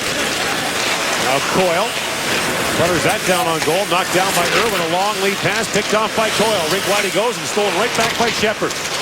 But bouncing around at center ice. And Fontaine picks it up and swings back and played ahead by Folin. In comes Coyle. Swings it back in front. Fontaine tried to drop it back. He missed Cook with that. Are both benches yelling, shoot the puck? Yes, they are. Wingle up for Irwin. And Matt Irwin winds his way in around Carter. A backhand shot stopped by Kemper.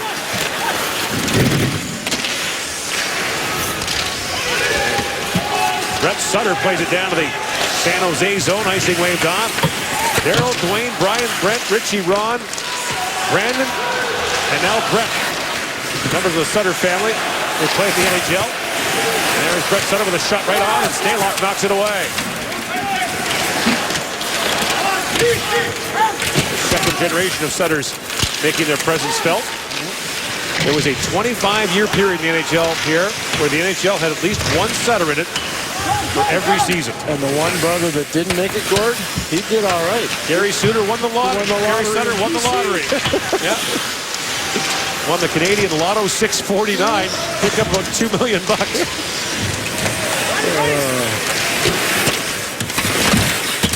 Now Zucker trying to wrap it around. And Braun peels back, but he's got Pominville all over him. And Pominville plays it back for Scandella. He turned it over, and a chance now for the Sharks. Goodrow in across the line. That was knocked away, and a chance now for Zucker. Late change made by the Sharks. Zucker drops it back. Pominville trying to feed it back, and Pominville looks skyward. Why didn't he shoot? And the crowd's starting to yell shoot now. Goodrow fires, it bounces off a leg. Goodrow centers it, picked off by Koivu. What's going on, Pierre? I don't know. I wish I had the remedy. Now Falk fires, and Stalock steers that up and out. What a chance there for the Wild in the odd man rush, but don't get a shot on goal. Well, Pominville spent 9 years in Buffalo. Vanek spent 8. But I can tell you when they were there, they were shooting a lot more. That was Pominville that time trying to go to Zucker. And then Goodrow with the turnover. That's what led to that 2-on-1. Koivu coming back to help out. Zucker gives it up. And that's got to be on goal from Jason Pominville. And he knows that. Dennison broke it up, and Pominville can really shoot it. He's going to talking to Andrew Burnett, who never passed up a chance to shoot. Man, was he good. On the power play. Off the boards from behind the goal line. Oh, my God, was he good. Scored one of the biggest goals in the franchise's history to eliminate the Avalanche in a 7-game playoff series with the overtime winner in Game 7. And one of his junior teammates won a gold medal last night, Scott Walker, played the old Sound team. Kirk Maltby, Walker, and Burnett. Suter looks in front, knocked down by Bronziak. Now a point shot stopped by Stalock as Brodin got a quick one away.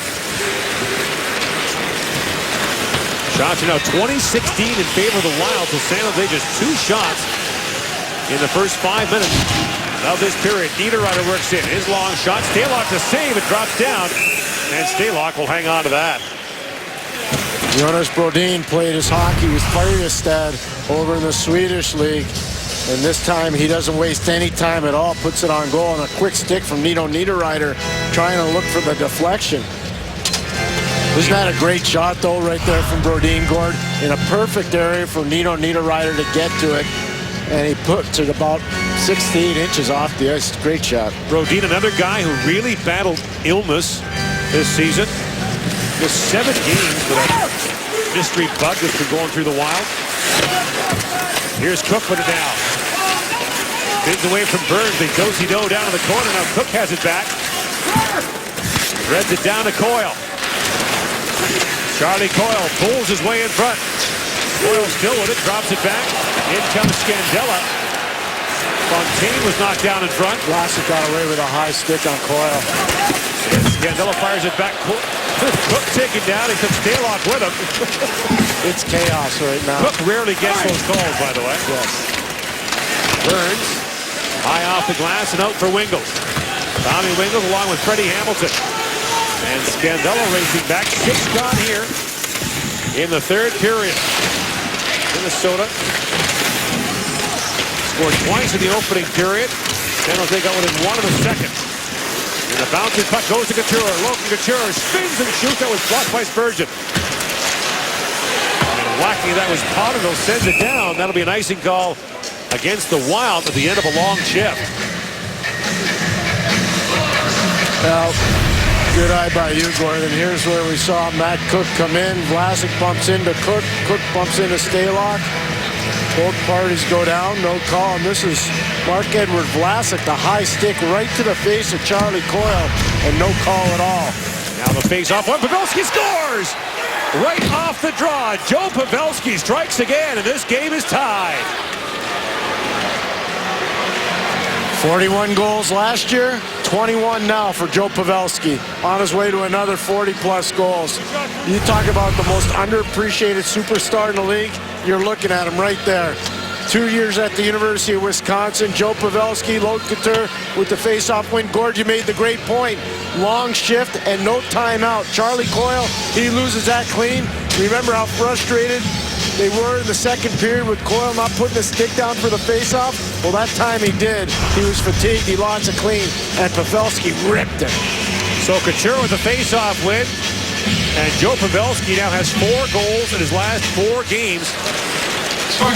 Only Patrick Marleau has more career goals for the Sharks franchise.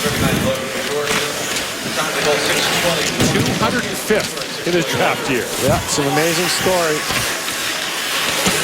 And he shoots the puck like Joe Sakic used to shoot the puck. Quick release, and it gets up in a hurry. Once described by Team USA GM Brian Burke as a Swiss Army knife. You can use him for any occasion. And Joe Pavelski has struck again. 2-2 the score here in the third period. See NHL on NBC Live on your laptop, tablet, or smartphone with NBC Sports Live Extra. Download the app or go to NBC Sports/Live Extra and watch the biggest events anywhere, anytime. The team in the dark sweaters, Minnesota, they need a push now, Gord. This game's starting to swing. Niederreiter winds his way in. And a bouncing puck in front, knocked away by Stalock. Here's Bronziak with it. Kyle Bronziak. Pins back in the corner, and again, Bronziak remains on it. That's the point he goes, but the pass drew Brodin out. He drops it back for Suter. Ryan Suter actually played less than 25 minutes in that loss to Dallas. He was rested in the third period. First time this year he's been under 25 minutes in a game. That must seem like a day off to him. Yeah. Shepard. Lead pass to Wingle. His shot dribbles off and stick and handcuff. Kemper, they score! Tommy Wingles on the rebound, and just like that, the Sharks have the lead. You could feel it down here. You could sense it, and that man knows it. He's got to start pushing buttons here. This guy's had the 1,000-yard stare going right now. We talked about Tommy Wingles' speed in the second period. He puts the puck on goal, and it changes direction. It goes off of Jonas Brodin. Kemper fights it off, but look where he kicks it right back to Wingles. And you're not going to be able to contain Wingles' speed there. He doesn't sit back. He drives right to the net, gets to, snaps it home, and now San Jose's got a 1-goal lead. You could feel this score coming. I know Liam, JR, and Keith talked about it, but you could feel it in the second period. It started to swing. First goal in 14 games for Wingles, who now has 10 on the year. He scored a career-high 16 last season for San Jose. And the Sharks have stormed back with 3 straight goals in the second and third period to grab the lead in a crucial Western Conference game.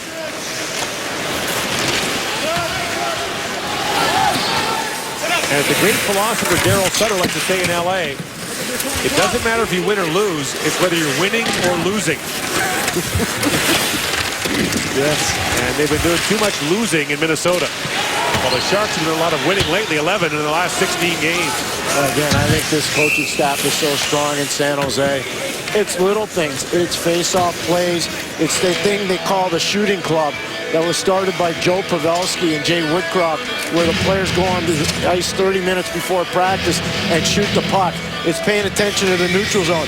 Todd McClellan, Jay Woodcroft, Jimmy Johnson, Larry Robinson, the great Larry Robinson, they've done a phenomenal job coaching this team. Todd McClellan, in 20 years as a head coach in junior, the American Hockey League, and the NHL, has never missed the playoffs. His teams in Swift Current were always well prepared. I'm going really good teams. Now Suter banks it around. And Irwin racing to it for the Sharks. Plays it high off the glass and back down to the Minnesota zone as Suter goes back, and there's Wiggles and Shepard Burns. icing called late. And again, we got one linesman working now with Ryan Galloway out of the contest. So you got Dan O'Rourke, one referee, and Brian Puckmare, the other official, helping out Mike Civic as well. And there's Mike Civic. Can't miss him. Nope. Size 16 skates. Best nickname, well, one of the best nicknames in hockey, the Honda. Yes. The Honda Civic. Because he's bigger than a Honda. I think they just take a box of skates and put blades on the bottom for him. Derek Amell once broke his skates in a game in Detroit, and the only players whose skates would fit would be Corey Cross. Remember Corey Crossberg? He had the big boats too. Yeah, so he had to borrow Corey Cross's skates to finish the game. Derek Amell. Zucker walks in and shoots, knocked away by Stalock right to Pominville. And now Pominville to Koivu. Niku Koivu in a goal-scoring drought himself. Lays it down behind the goal, knocked away by Couture. And Couture again intercepts the pass. It bounces right in front. And Dillon knocks it away. Koivu's got one goal in his last 11 games, just 6 on the year. And now both teams will change as we approach the midway point of the third period. Now Nieto back with it. Tried to spin that down for Hertl. And Tomas Hertl couldn't reach that. Now Hertl back with it. Drops it back at the point for Vlasic. Mark-Edward Vlasic, a long shot. Save made by Kemper. The rebound cleared away by Poland. That was some save right there. 23-19, the shot's in favor of the Wild. There's a 3-2 San Jose lead. Trying to sweep back-to-back games for the first time this season. And end the home ice dominance in this San Jose, Minnesota series, where the home team has won 15 of the last 16. Well, Brett Sutter, Daryl's son, had that knocked away. Takes the return pass, but it's poke checked away by Burns. Now Brodziak will try his luck. Trying to step around Burns, and Burns reaches around and knocks that away. Long shot taken by Folk, bounces down in front. Brodziak couldn't corral it. And Marleau feeds ahead to Wingle. Poked ahead by Hamilton, and Spurgeon knocks it out for the Wild. 9.5 to go in the third period. Racing ahead as Wingles gets there first. He can really fly. Hamilton centers it, got away from Marleau. And ahead it goes to Niederreiter. Trying to get a step on Tennyson. Niederreiter lays it back down to Vanek. Spins and shoots. He finds that through the crease. And now Marleau falls with Niederreiter. And swung across to Suter. And Suter back down. Irwin picks it up. He's got Niederreiter all over him. Irwin banks it off the glass, but not out. Brodin for Vanek. To Coyle. Crowd urging Minnesota on here.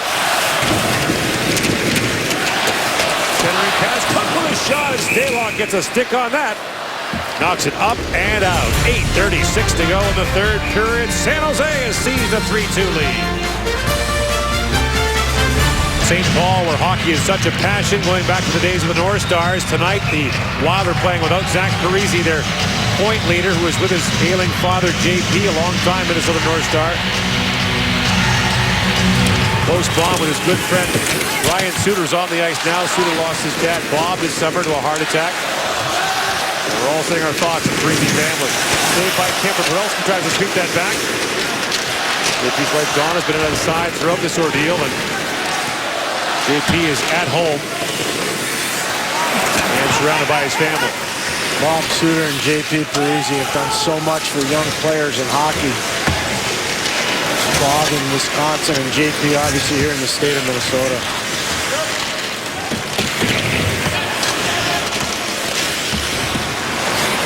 Suter banks that down to the San Jose zone. And the Wild bring it ahead as Coyle has it. Charlie Coyle spins it back in front. They score! Zucker's got two and the game is tied.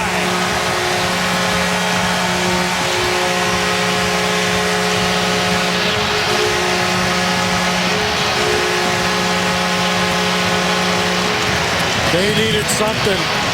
The Wild wanted a hook called as Charlie Coyle entered the San Jose zone. Watch Coyle in a one-on-one battle. Going to get the puck and work hard. No hook called. Great pass out of Jason Zucker, who has a stick on the ice, accepts a pass, and deposits it in the open net, going around Justin Braun, the Minnesota native, right there. So Zucker with 2 goals and an assist has figured in all the scoring for the Wild.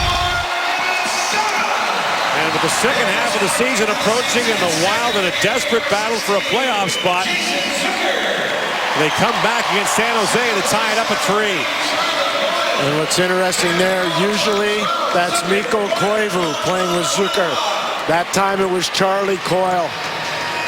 And now Zucker is tied for the team lead in goals with Parise and Niederreiter. Zucker, a second-round pick back in 2010. And a shot right off the face-off. Burns turned away by Kemper. Now Marlowe with field fires. Kemper the save. The rebound knocked down by Folin. And this sellout crowd, the 50th consecutive sellout crowd for the Wild. Urging the home team on. Fontaine. This building's alive. It's one of the best of the NHL. No question. Filled to the rafters with knowledgeable, passionate hockey fans. In a rink where outside the seating area, high school sweaters ring the building. Pavelski swings it back in front. Marlowe taken down there by Folin. And Marlowe wanted a penalty call. Now it's knocked down by Pavelski. Joe Pavelski drops it back. A bullet shot by Tennyson. And Justin Falk blocked that, and that took a bite out of him. Now Pavelski back with it. Tennyson knocked away from Carlson. And Irwin plays it back in. Coyle. Charlie Coyle on his backhand lifts it off the glass. Niederreiter chips it out. And that's an icing call again against the Wild. Remember, they're tired here. And an icing call and a face-off in their own zone cost them the 3rd goal by San Jose. Timeout coming now. Mike Gill's not going to play around this time. He's going to call a timeout. And Falk might need an injury exemption here to go off. And this is the play Gord was talking about. He thought that should have been a penalty against Christian Folin. No call at all. So Yo calls timeout. Now, if Falk is injured, the Wild can't ask for him to be replaced. They can talk to the officials about a player blocking a shot. And that's a big-time play by Justin Falk. He gets right in the lane and closes it down and turns sideways on Matt Tennyson. So the officials have given Falk clearance to go off the ice. He'll get a break here and stay on the bench so they can replace him, but none of the other skaters. Guess who they replace him with? Ryan Suter. Pretty good backup plan. Boy, he's been sitting there for all of 35 seconds. Get out there. He's fully recharged. Team owner Gord, by the way, owns the Madison Capitals. Yeah. Now Pavelski steps in against Coyle for the faceoff. Scramble draw controlled by the Sharks. Now Burns with a drive. That was blocked. At the line, held by Vlasic. That was friendly fire. Got his own man, Logan Couture. Here's Couture. Down to Pavelski. Wild still can't change. Burns with time. Shoot, tipped right on. Kemper save. Rebound loose in front. Couture missed that. Pavelski went diving through the crease. The change begins for the Wild. As Burns takes his time and swings it across, so almost everyone got off. Niederreiter, the left winger, was stuck. And now will stay in the play. Icing waved off as Hurdle waved at it. Now Braun back for it. Can't remember a game where we talked so much about icing. A disputed call in the opening period led to a Minnesota goal. And a face-off after an icing call allowed San Jose to get a goal. That's a great rule change they made. No change after an icing. Kenny Holland in Detroit, a big proponent of that. Braun. Zucker with it, centers it, bounce away from Pominville. And Goodrow has it. Barclay Goodrow. Brings it in, trying to sweep that rink wide. Brodin got a stick on it. Zucker's back the other way. Wilder changing. And Zucker slips that down and goes off on a change. 5 to go in a tied third period. These teams went to a shootout earlier this season. And precious points in the balance as the first half of the season is about to come to a close. Look out. Goodrow backhands it into his own bench. And play is called. 3-3 with 4:45 to go in the third period. Ahead this week, Wednesday on NBCSN at 7 p.m. Wednesday night rivalry between the Bruins and the Penguins. Coverage begins with NHL Live. Followed 10:30 with the Rangers and the Anaheim Ducks. Thursday on the NHL Network at 8 p.m. It's the Chicago Blackhawks and the Wild. Download the app or watch live online at NBCSports.com/live extra.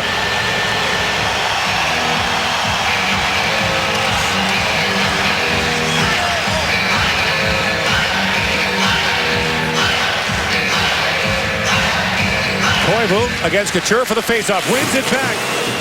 And Zucker gets the shot away, but it was blocked. Suter plays it around. After Carlson blocked that shot, he's laboring. He's having a tough time getting off the ice. Just got off.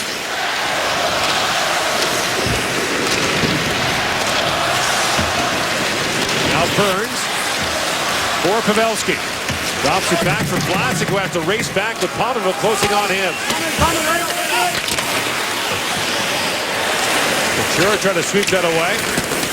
Zucker wraps it back around. And Vlasic for Hurdle. Poked ahead by Couture. Crisscrossing with Pavelski. The play was offside. And Koivu spins back with 4 to go in the third. Suter directing traffic. Plays it across to Brodin. Back to Suter. And Ryan Suter lifts that ahead for Vanek. Long shot. Drifts wide. Niederreiter on it. Plays it down low to Brodziak. Loose behind the goal is Kyle Brodziak. Vanek tees it up and shoots. Stalock for save. Loose second, but reaching for it. And not quite getting there was Brodziak as Stalock was down. Freddie Hamilton was bottled up for a moment. Braun being watched here by Brodziak, but Braun plays it down. And the Sharks should start a change. That pass from Poland missed. And the face-off will come back down to the Minnesota zone. Good job by Thomas Vanek here. He puts the puck on goal, and the defensive zone coverage of the San Jose Sharks starting to break down just a little bit because of it. It creates a rebound opportunity potentially for Kyle Brodziak. He just couldn't get there. But a good job by Vanek, finally shooting the puck. Off the face-off, the puck rolls wide. Fault off the boards for Vanek, and now icing waved off. And the Wild start their change. Matt Irwin. Up ahead for Wingles. He gets bumped off the puck by Coyle. Marlowe drops it back to Wingles. That was knocked away. And Tennyson races back for it. Across he goes for Irwin. And the puck skips back down to the Wild zone. Coyle racing to it. Wingles got there quickly. And cross ice it goes for Cook. Jared Spurgeon, who has a goal tonight, for Fontaine, who chips it in. Stalock out to play it. Jumps on that as Matt Cook and Justin Fontaine were lurking dangerously. Give Minnesota some credit. They're pushing back here. When it was 3-2 San Jose, Minnesota looked toast. Got to have a little bit more communication there between Burns and Stalock. And that's something that I'm sure they'll work out over time.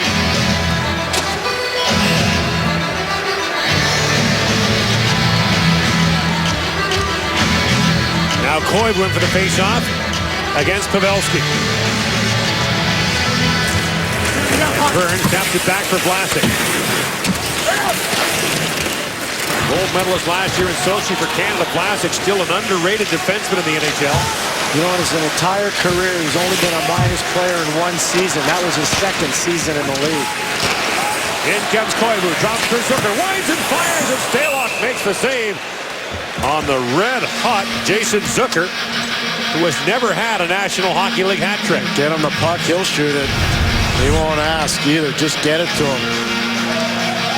And a good job by Stalock just controlling the tempo of the game right now. Cross and drop it, Koivu and blast. Just getting back to Vlasic, Gord. Last year he was plus 31.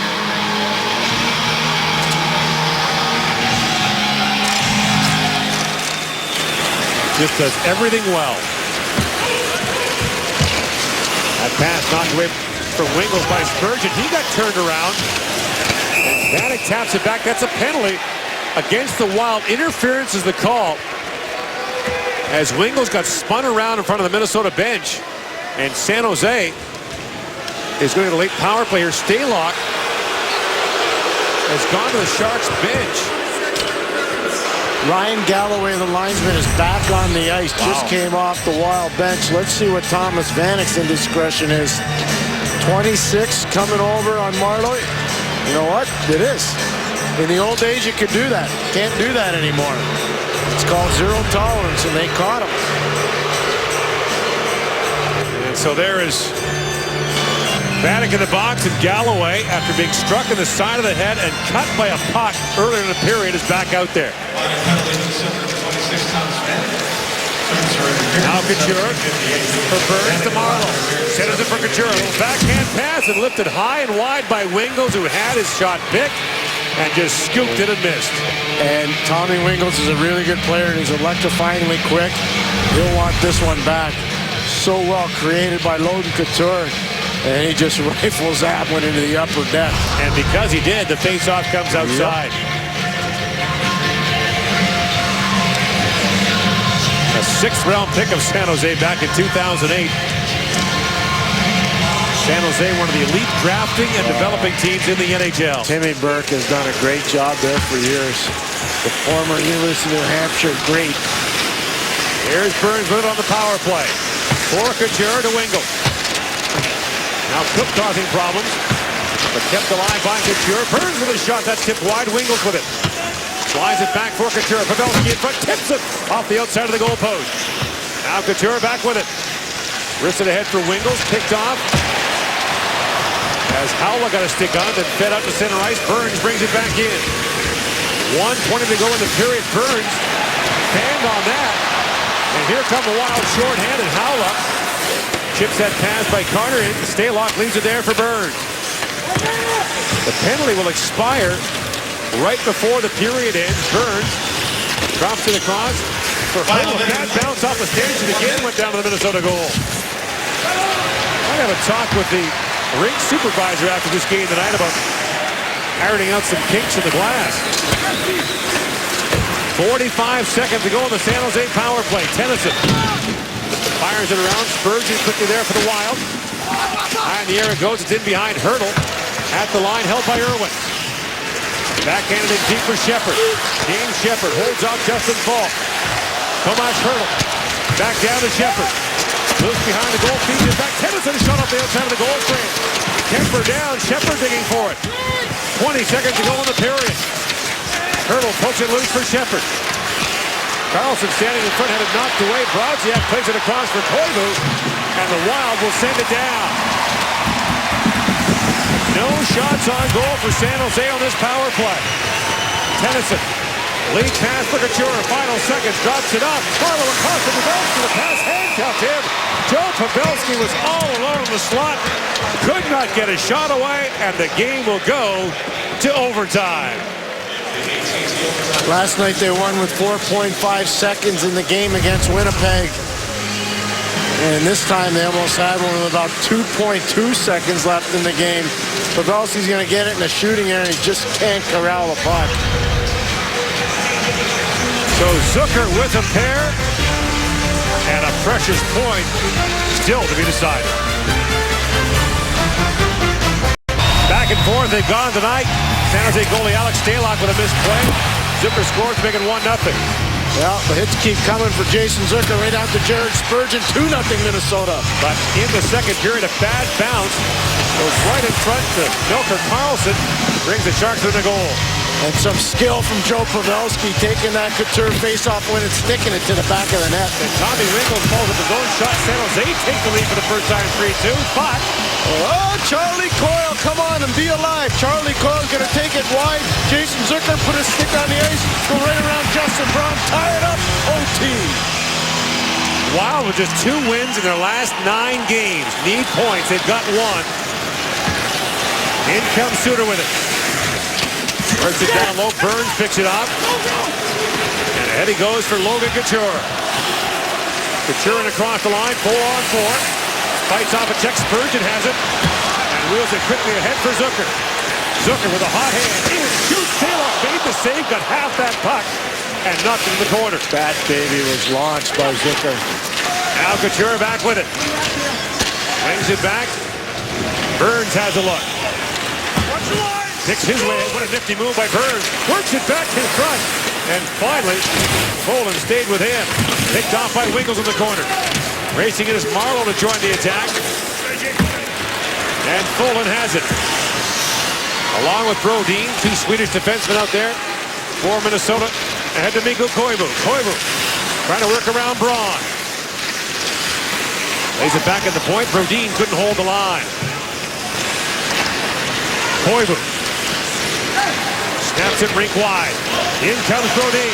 Brodin in, shoots, pass, saved by Stalock. Brodin's got it back.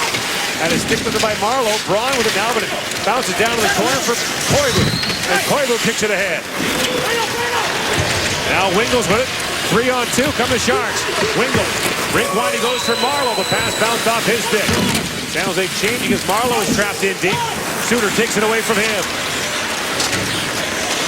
Pokes it ahead for Pominville. Suter in for Vanek. Thomas Vanek shoots at the fucking wide.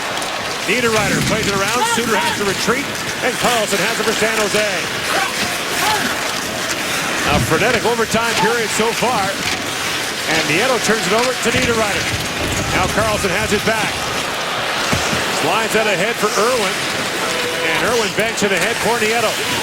Stolen back by the Wild. The Sharks are changing the pass too far for Vanek. And Vlasic swings it across for Burns.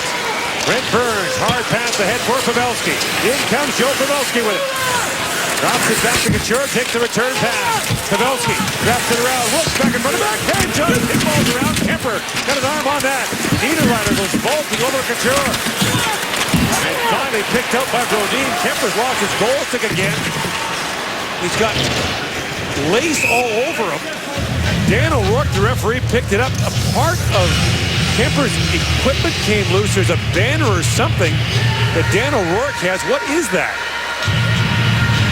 You got a lot of stuff going on during that last sequence, I'll tell you that. Tape? What is that? I don't know. Someone threw that on the ice? It's not one of Brett Burns' pets, I know that. It's on. You can see it on the ice there. Yep. Looks like someone threw it on the ice. What a chance for Pavelski, though. And this is when it all starts to break down. And then Vanek at the other end, he's shooting now, Gord. And that just changes direction before it gets to the goaltender, Alex Stalock. Gotcha, 31-25, Minnesota. Wingels for Marlowe. Patrick Marlowe sends it back, and the pass bounced away from Wingels. Marlowe, 1 goal in his last 18 games. Holds it out, works it back in front, knocked away by Brodin. Here's Vlasic with it. The hero last night against Winnipeg. Bobbled the puck for a moment. Now has to regroup. Braun in for Vlasic. Works it with Shepard. Shoots, scores! Marc-Edouard Vlasic, the hero again for San Jose. The overtime winner, and they take it 4-3. You couldn't draw it up any better. It's a composure of Vlasic in the neutral zone with Justin Braun. And Stalock's parents are thrilled to death. Their son gets the win here in Minnesota. Good for Alex Stalock and the San Jose Sharks. But what a play by them in the neutral zone. Marc-Edouard Vlasic with goals in back-to-back games to win it for San Jose. And the Sharks win both ends of a back-to-back series for the first time this season and have now won 12 of their last 17 games. And there was that composure play, and that's a save that Darcy Kemper's got to have.